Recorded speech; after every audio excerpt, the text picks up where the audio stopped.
नमस्कार दोस्तों, मेरे YouTube चैनल में आज फिर आपका स्वागत है। आज हम चर्चा करेंगे रिज़र्व बैंक द्वारा सरकार को एक प्रस्ताव भेजा गया है,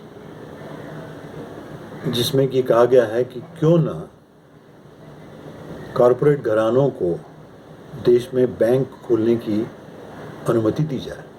इससे पहले कि मैं ये वीडियो शुरू करूँ, मैं चाहूँगा कि आप मेरा वीडियो पूरा देखें, अंत तक देखें। और तो अगर आपने मेरा चैनल सब्सक्राइब नहीं किया तो इसको तुरंत सब्सक्राइब कर दीजिए। Thank you very much. Reserve bank की एक कमेटी, इंटरनल वर्किंग ग्रुप, इसने सरकार को प्रस्ताव ये भेजा है कि जो हमारे कॉरपोरेट घराने हैं उनको देश में बैंक खोलने की अनुमति दी जाए। अब ये इंटरनल वर्किंग कमेटी जो है, इसमें 6 सदस्य थे, जिनके मैं नाम आपको बताता हूँ। बलराम वकील, ये पार्टनर हैं AZB पार्टनर्स में। अभिजर दीवान जी, ये पार्टनर हैं EY इंडिया में। संजय नायर, CEO हैं KKR इंडिया के। उदय कोटक, ये MD और CEO हैं कोटक महिंद्रा बैंक के। फिर हैं चंद्रशेखर घोष, ये MD और CEO हैं बंधन बैंक के। और PN वासुदेवन, ये हैं MD CEO Equitas small finance bank के। ये 6 सदस्यों ने, ये 6 सदस्य कमेटी में थे और इनमें से 5 सदस्य इस प्रस्ताव के विरोध में थे। वो नहीं चाहते थे कि कॉरपोरेट घराने को बैंक खोलने की अनुमति दी जाए, लेकिन एक सदस्य सहमत थे और उन एक मेंबर की सहमति से ही ये प्रस्ताव भेज दिया गया। RBI ने कुछ और एक्सपर्ट से भी सलाह मशवरा किया, जिसमें कि रिजर्व बैंक के कुछ पूर्व गवर्नर्स भी थे, जिसमें कि श्यामला गोपीनाथ है, उषा थोरात हैं, आनंद सिन्हा और NS विश्वनाथन। इन लोगों से भी सलाह मशवरा किया। एवं रघुराम राजन और विरल आचार्य, ये भी रिजर्व बैंक के गवर्नर्स रह चुके हैं, इनसे भी मशवरा किया गया।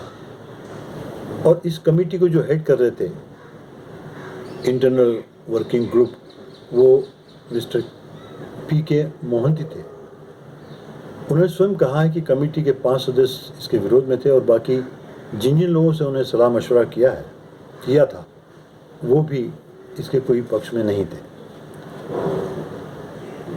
हम देख रहे हैं कि प्राइवेट बैंक्स, खास पर अभी पिछले कुछ सालों में, रिसेंटली तो लक्ष्मी विलास बैंक डूबत में चली गई, उसके पहले PMC bank, Punjab and Maharashtra cooperative bank डूबत में गई, और उसके पहले येस बैंक भी डूबत में आ गई।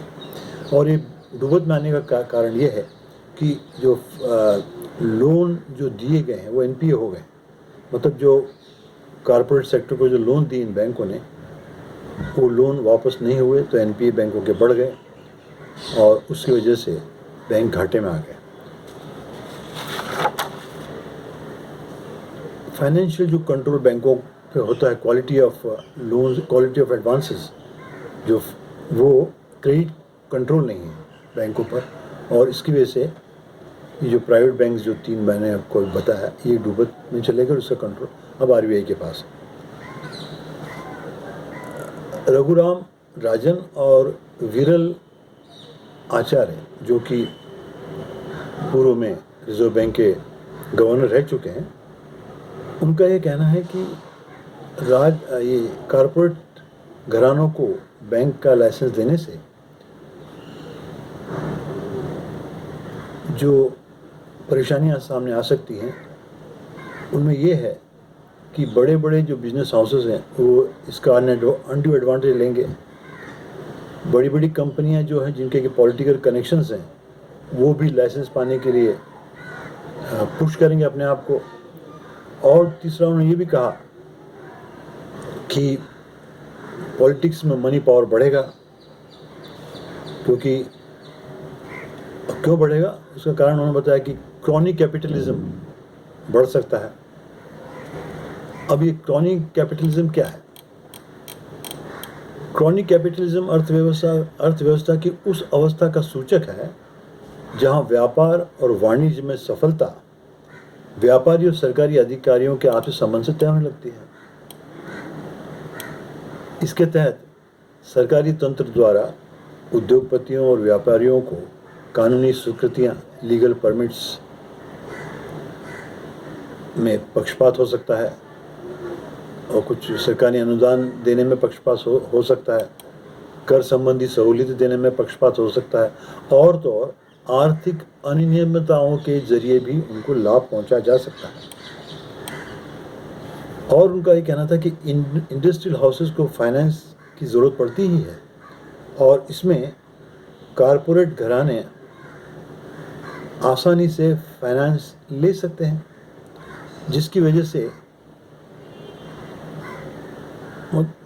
आसानी से फाइनेंस ले सकते हैं। और अगर तो इनकी क्रेडिट पॉलिसी पुअर लेंडिंग है तो उसको चेक करने में भी जो रेगुलेटर्स हैं उनको दिक्कतें आएंगी। तो कुल मिला के ये कहें कि अगर तो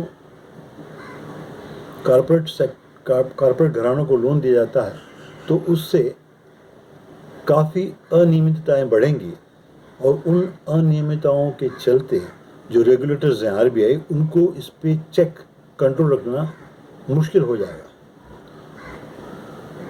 इसके चलते कई इकोनॉमी के एक्सपर्ट को ये भी डर है कि अर्थव्यवस्था की हालत भी खराब हो सकती है। तो इसीलिए अधिकतर इकोनॉमिस्ट्स का कहना यही है कि कॉरपोरेट सेक्टर्स को बैंकिंग इंडस्ट्री में प्रवेश न दिया जाए तो ही बेहतर होगा। नमस्कार दोस्तों, आशा है मेरा वीडियो आपको पसंद आया होगा। अगर तो आपने मेरा वीडियो पसंद किया है तो उसको लाइक करें, शेयर करें और सब्सक्राइब करना ना भूलें अगर आपने पहले से सब्सक्राइब नहीं किया है। धन्यवाद, थैंक यू वेरी मच।